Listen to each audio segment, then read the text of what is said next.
Բարի երեկո, դուք դիտում եք բաց հարթակ, այսօր իմ հյուրը Քրիստոնյա ժողովրդավարական կուսակցության նախագահ Լևոն Շիրինյանն է, բարև ձեզ։ Եվ այսպես, պարոն Շիրինյան, որքան մոտենում են ընտրությունները, այնքան թեժանում են կրքերը, իշխանությունը հայտարարում է, որ 3 ուժեր՝ նախկին նախագահ Ռոբերտ Քոչարյանը, Սամվել Կարապետյանը եւ Գագիկ Ծառուկյանը նպատակ ունեն միավորվել եւ վերցնել իշխանությունը։ Որովհետեւ պատերազմից հետո խնդիրը մնացել է նույնը՝ իշխանափոխություն։ Իրենք ասում են ինչ է։ Ուրեմն, եթե կլինի SS տարբերակներ, Գալստանյանը շղթան եկավ եւ հիմա ազգային ժողովի ընտրություններ են։ Կարող է լինել, թե չէ, իմ տպավորությամբ առայժմ ոչ, ավելի կոնկրետ կարող եմ խոսել ապրիլին, երբ որ խաղաքարտերը շատ ավելի բարձրված կլինեն, մենակ այդ 3-ի այդ կոմբինացիան լավ չեմ հասկանում, ոչ թե իրենց չեմ հասկանում, որովհետև Ռուսաստանի դեսպանատունը ինչպես կնախատեսի, այնպես էլ իրենք կաշխատեն, կմիանան, Գյումրի բան կլինի եւ այլն։ Դրա համար այդ ինձ համար Գյումրի երկու սցենարը հավանական համարում եք։ Ոչ, եւ այդ Հայաստան հո Գյումրի չէ մենակ, եւ ես հենց գիրագի օրը Գյումրիում էի, քայլում էի, բավականին մարդկանց հետ եմ հանդիպել, իրենք էլ պատրաստ չեն, այսինքն այն ժամանակ ու ամբողջ Գյումրին մեխանիզմ գործեց էլի, ոչ թե դա մարդիկ են ոսկով, բայց ամեն ինչ հնարավոր է, այդ բարագայում մի դրվակ ասեմ, որը բոլոր դեպքերում քաղաքական, լրատվական, ինչ կուզեք, բոլոր հանրությունը պետք է իմանա։ Ուրեմն ժողովրդավարական ընթացակարգը թույլ է տալիս նաև ռևանշիզմի վերադարձ, ֆաշիզմի վերադարձ, դա շատ բան է եւ երկրներում փորձվում է։ Դուք գիտեք, որ վստահ եմ գիտեք, որ Հիտլերը իշխանության եկավ Վայմարյան ժողովրդավարական հանրապետության օրենսդրությունով, բացարձակ ճշգրիտ հաշվարկներով։ Այդ դեմոկրատիան թույլ տվեց ֆաշիզմի հաստատումը Գերմանիայում։ Հո այդպես չէր, որ գերմանացիներն անպայման ուզում էին դա, հետո բան արեց։ Ես դա զգուշացնում եմ, չեմ ասում անպայման այդպես կլինի, բայց դրա հավանականություն կարող է լինել։ Ես այստեղ չհասկացա, այսինքն ինչ նկատի ունեք։ Որովհետև մենք եթե քաղաքագիտորեն հարցը փակում ենք, այստեղ երկու բլոկ չի գործում։ Մեկը ռուսական կողմնորոշման բլոկն է, սեգմենտը, եւ սա հակապետական է, որտեղ անկախության վերացման նպատակ ունի։ Ինչ էլ լինի եւ ռուսական ազդեցության տակ է։ Ուրեմն այս բլոկը եւ մնացածը նրանք, ովքեր ժողովրդավարական կարող են դա օգտագործեն վերադարձի համար, որտեղ երկիրը ժողովրդավարական ընթացք։ Հիմա այսպես ձևակերպեմ նորից հարցը, պարոն Շիրինյան, Ռուբեն Ռուբինյանը հայտարարեց, չէ, որ Գագիկ Ծառուկյանը, Սամվել Կարապետյանը եւ Ռոբերտ Քոչարյանը նպատակ ունեն ընտրությունից հետո միավորվել եւ վերցնել իշխանությունը։ Սա հավանական համարում եք։ Ես լրացրի, ասեցի Ռուսաստանի դեսպանատուն ինչպես կուզի, այդպես էլ կլինի։ Հիմա դրանք երկու տարբերակներ իրար կողքի, հավասարարժեք։ Գուցե լինի այդպես, գուցե չլինի։ Գուցե նոր ֆիգուրա լինելու է Ռուսաստանի դեսպանատուն։ Հիմա էլ է ինքը որոշողը, որտեվ ես մի կասկած միշտ եմ ունեցել։ Այս մարդիկ, նակ Ծառուկյան, Գագիկը ինչին է պետք։ Նման կարգի բաներ էլ էս բոլորը, բայց իրենք ազատ մարդիկ չեն։ Այն իմաստը, որ օլիգարխիկ տնտեսությունն է, կապեր, հարաբերություններ եւ այլն, եւ ցանկություններ շատ քիչ են, հավանաբար։ Ենթադրում եմ էլի, բայց իրենք չեն կարող չլինել այս գործի մեջ։ Բայց հասարակությունն էլ է, չէ, հոգնել անընդհատ նույն դեմքերը։ Այո, հասարակությունը շատ իսկապես հոգնած է, տեղեր կարծեմ կարող եմ ասել, դրա համար ես երբ որ շրջաններ եմ գնում, շատ լավ ընդունելություններ ունեմ։ Առանց աղմուկ աղաղակի եւ այլն։ Այսինքն մարդիկ ուզում են նոր դեմքեր, նոր քաղաքական ուղղությունով, ոչ թե նոր դեմքեր հանգած անհայտությունից մեկ էլ հայտնվեց, այլ կոնկրետ ինչ առաջարկ ունեն։ Կան, չէ, որոշակի նոր դեմքեր, այդուամենայնիվ կան, բայց ամեն դեպքում, այսպես եթե մենք գլոբալ ենք նայում, էլի ընտրությունը լինում է գործող իշխանության եւ նախկինների միջեւ, պարոն։ Հիմնական ուժերը իրենք են գործող իշխանությունը եւ ուրեմն ռևանշիզմը, բայց այստեղ մի բան կա, որը մեկին չեն վիրավորում, հայաստանյան լրատվությունը, դուք չեք հաստատ, եւ պետք է ուրեմն ստեղծեցին այս վիճակը, որ էլի շատ եմ զգուշացրել, նույն բևերն եք առաջացնում։ Էջմիածնում էլ կրկնվեց այդ բևեռացումը։ Այսինքն կարծում եք, որ այդ ուժեր կան, որոնք դրսից դա կազմակերպում են լրատվությունը։ Մենք ոնց, այսինքն տեսեք ինչ կա։ Ես չեմ մակարդակ որակեվան դնենք, չէ, հեղափոխության աջակից ուժեր, եղել են շատ։ Քանի հիմա մոնիտորինգ ենք անում, քանի տոկոսի ներկայություն են ունեցել հեռուստաընկերություններում։ 0։ Բայց տեսեք նույն Եվրաքվեն բավական ակտիվ լուսաբանվեց, այդուամենայնիվ Գյումրիում չունեցավ։ Հա, նա ուրիշ մենակ դա չվերցնենք, բայց ես չեմ մասնակցել, արդյունք հասկանալի էր ինձ։ Մենք չմասնակցեցինք, չէ՞։ Դուք ի սկզբանե գիտեք, որ վերլուծեցինք, տեսանք, որ ոչինչ չի ստացվելու, ներքին դասավորումներ ուժ եւ այլն, եւ այո, եւ մենք ճիշտ դուրս եկանք։ Չնայած մեզ մոտ ուզողներ կային, անպայման մենք էլ։ Ես ընդհանրապես կոալիցիաները ոչ թե վատ եմ ընդունում, կոալիցիաները ազատություն կորցնող գործոններ են։ Ինձ համար գերադասելին համագործակցությունն է։ Մենք պայմանավորվում ենք, համագործակցություն նորմալ է, բայց կոալիցիաները միշտ էլ այդպես կամ բևեռացում են լինում, կամ էլ հետո արդյունքն ասում են, վայ, էս ինչ եղավ։ Այդպես լինում է։ Դուք ասացիք, որ Գյումրի երկու սցենարի կրկնություն, այսպես ասած, հավանական չեք համարում, կամ քիչ հավանական եք համարում։ Թողենք էլի մի տոկոս։ Որովհետև այնտեղ մեխանիզմ գործեց, երբ որ պայմանավորվածություններ հետո եղան, չէ՞։ Օրինակ Արդյունքում շատ վատ էին խոսում այդ պայմանավորված, նույնիսկ անձնական իմաստով, իհարկե ես անձնականը չեմ ասում դա։ Հիմա հասարակությունը նաև փորձ դաս քաղելու բան ունի, չէ՞, հետո հիմա պայքարի մեջ ուժերը շատ են, նախորդի համեմատ շատ են, եւ այդ կարծում եմ, որ այդ մեխանիզմը նաև իշխանություն հետևություններ երևի արած կլինի, օրենքի պահպանության հարցում շատ ավելի արդյունավետ լինելու։ Իշխանությունը ինչ հետևություններ պիտի անի եւ դուք այստեղ նաև ասացիք, որ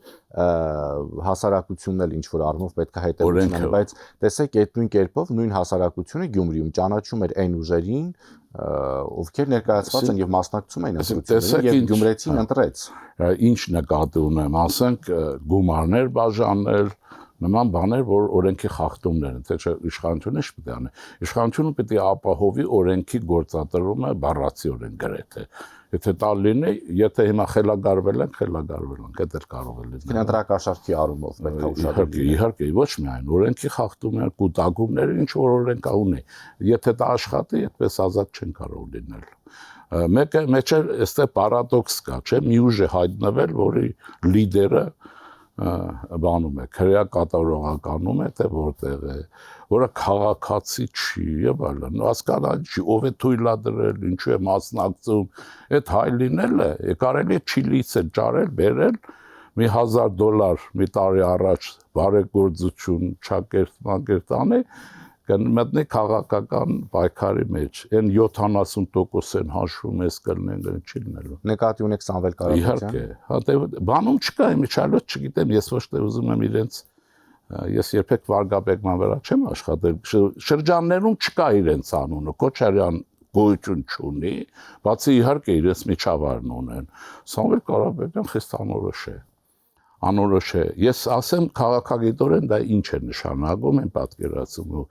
մարդիկ տեսել են այդ ճամփը մենք անցել ենք, հետո պատերազմից հետո 5-6 տարի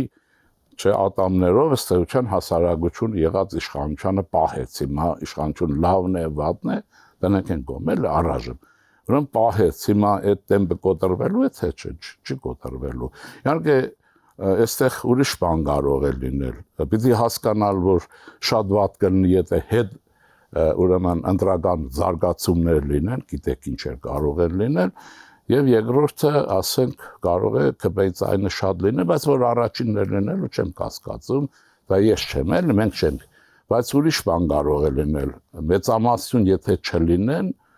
այստեղ կառաջանան խնդիրներ։ Դրա համար մենք պիտի լինենք, որ այդ վիճակը փրկենք։ Վիճակները։ Դուք ասում եք, որ Սամվել Կարապետյանը մարզերում չկա, չկա, այդ նկարները կան։ Չեմ ասում, հիմա բանրի գործարան ունեն, բանրագործը իրենցն է։ Այս չափով կան, ուրիշ գոյություն չունեն։ Բայց իրենք հրապարակում են բարբերաբար, այսպես ասած, իրենց տեսանկյունից հարցումների արդյունքներ եւ ասում են, որ ընդդիմության ամեն դեպքում առաջատարը իրենք են։ Հիմա ասեմ հետեւյալը առանց բանի։ Ես փիլիսոփայության տեխնազու եմ եւ ֆիզիկայի օրինաչափություններից եմ գրել։ Քաղաքագիտության էլ դոկտոր եմ, որ արտագրություն չունի։ Սոցիոլոգիա գիտեմ։ Ես առաջարկում եմ Հայաստանում ոչ մի տոկոսի չհավատալ, Facebook-ին էլ չհավատալ եւ վերջ։ Դա դնել կողքի։ Եվ հատկապես Հայաստանյան Որովհետև եմ ասում, իրենք ասում են, որ անդիմադիր ուժերի շարքում առաջարկում կամ էլ այն բանն է, այն պատմությունը կա չէ մի քիչ զավեշ տալի, այն որ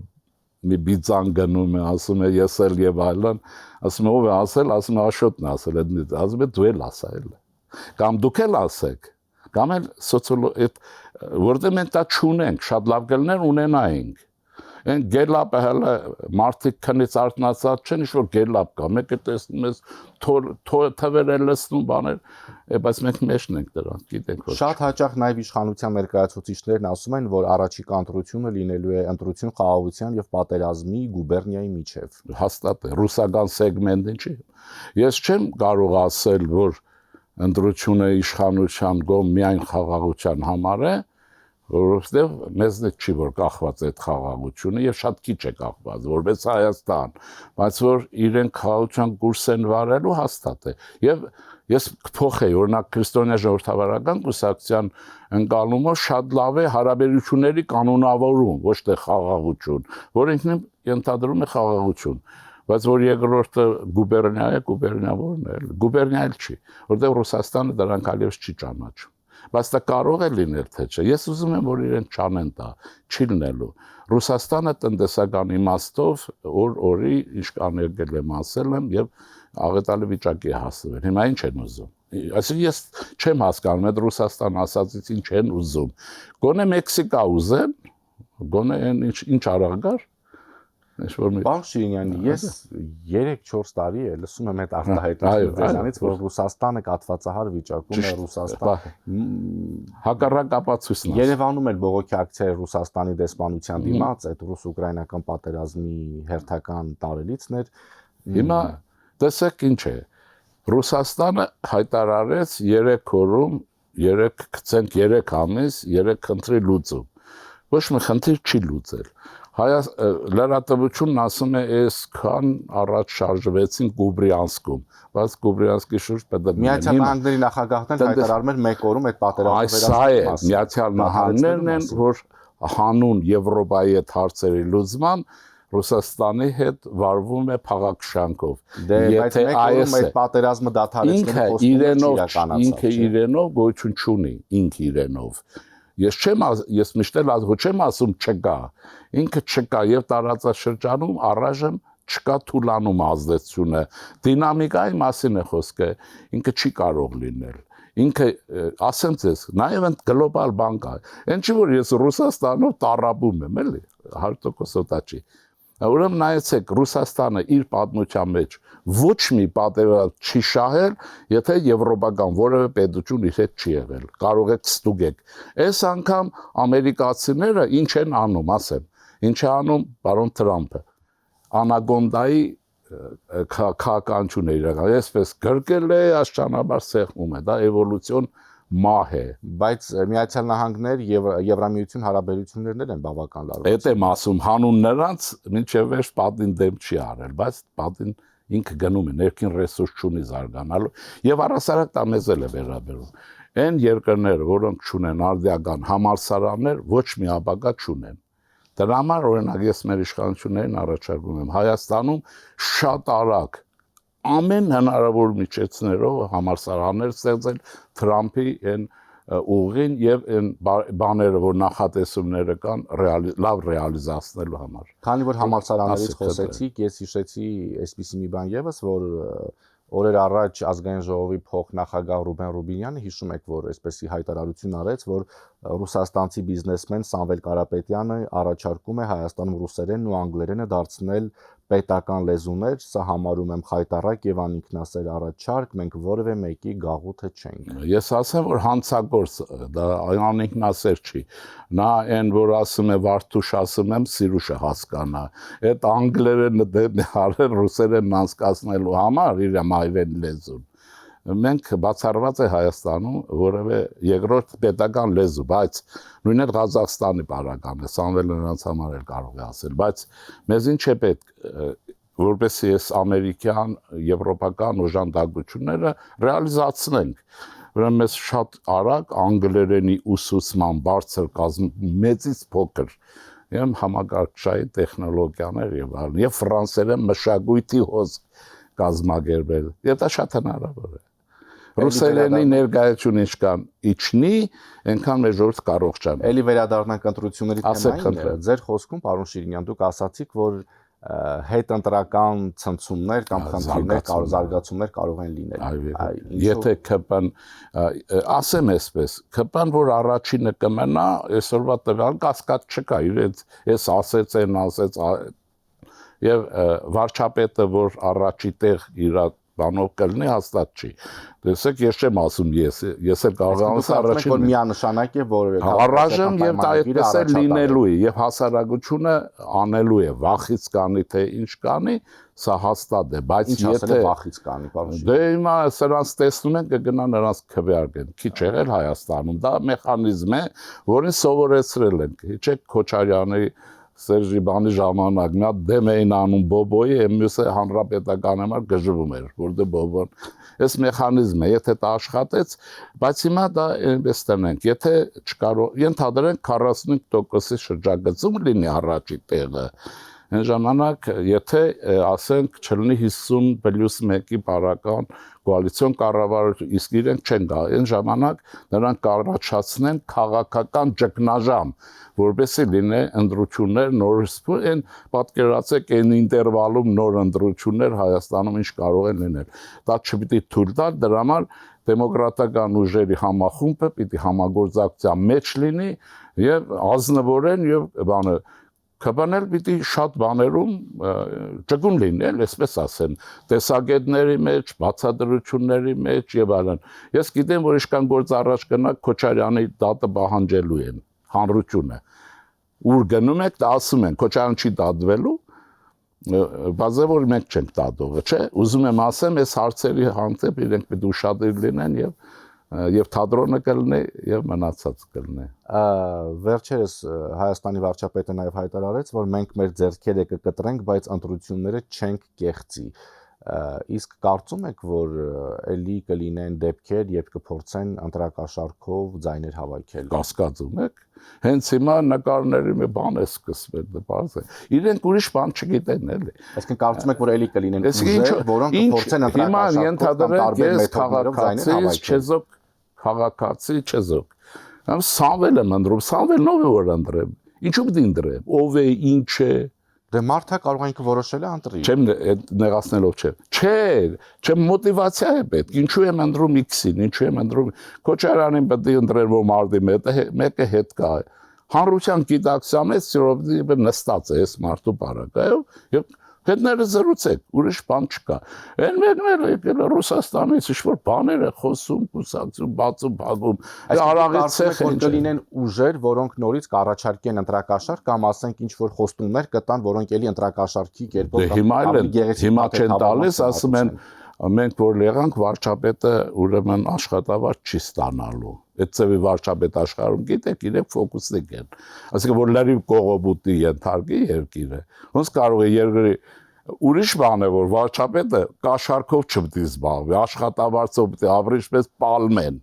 Բայց որ աշխատավարձ չստանա, ինչ են անում։ Պետությունն են արժեր զրկում, վարչապետի ինստիտուտը, այսպես ասեմ, մի երկիր, որտեղ վարչապետ աշխատավարձ չի ստանում, են էլ այս հետսովետական տարածքում ո մարդու տեղ գտնի։ Իրենք դա են անում։ Բայց մի բան եմ ուզում զգուշացնել դրանից շուտ, որտեղ ժամանակը։ Ուրեմն Ռուսաստանին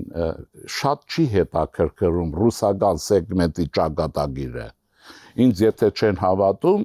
թող նայեն Բաքու, տեսնեն Բաքոից լավ տղա չլինեն եւ միջավայր։ Հիմա ի՞նչն է հարցը։ Ռուսաստանին հետ կոնֆլիկտային վիճակ է պետք։ Այսպես շարունակվի։ Մեր ժողովուրդը բառակտված անընդհատ իրար հետ հարցնում են, մանավանդ եկեղեցին էլ այս վիճակի մեջ բերեցին։ Այսինքն Ռուսաստանի ձեռնտու է պարակտված հասարակություն։ Ռուսաստանի քաղաքականության հայկական հարցում ալֆան եւ օմեգան անկայունությունն է եւ իր օգտին չթողել բան լինել մեծ հաշվով, բարեկամ որպես պահել անընդհատ կոնֆլիկտը։ Ճիշտ թուրքերի հետ ենք մեջն ենք։ Շնորհակալություն։ Հիշեցնեմ իմ հյուրը Քրիստոնյա ժողովրդավարական կուսակցության նախագահ Լևոն Շիրինյանն էր։ Շնորհակալություն ուշադրության համար, հաջողություն։